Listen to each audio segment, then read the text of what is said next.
دوستانو السلام علیکم ستړي مشئ په چین کې د انرژي د سپما ورنۍ کمپاین به د سږ کال د جون له 14مې نېټې څخه تر 19مې نېټې پورې ترسره شي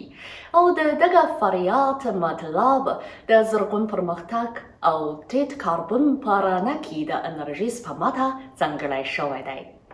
چین په تیرو څو کلونو کې د عصري ساینس او تخنیک پر مټ د انرژي په سپما کې د پام وړ پرمختګ موندلی دی.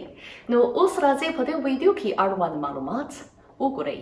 چین د تولیدي چارو په برخه کې د یو ستر هیواد په توګه د انرژي د سپما او ککړتیا د کمښت په موخه د زرغون پرمختګ د تولیدي لارو چارو او طریقو د پیدا کولو لپاره هلې ځلې کوي او په دې مناسبت یې یو لړ زرغونې فابریکې او صنعتي فارمونه جوړ کړي او بشمېره شین رنګ تولیدات یې بازار ته ننوتلي دي. چین د لمریزې انرژۍ په وسیله د برېښنا د تولید د ځیرکو تخنیکونو او د ککړتیا او کاربن د ایستنې د کمښت د طریقو په شمول یو لړ اغیزمن تخنیکونه او تدبیرونه کلوري چې پر مټ یې په صنعتي فابریکو کې د انرژي د سپما او د ککړتیا د کمښت ترڅنګ د تولیداتو کیفیت هم لوړ شوی او چاپیریال یې هم ښه شوی دی. د چین بېلابېلې ادارې له آبي اسمان او پاکو اوبو څخه د شین رنګ پرمختګ د پیاوړتیا لپاره ډېرې هلې ځلې کوي.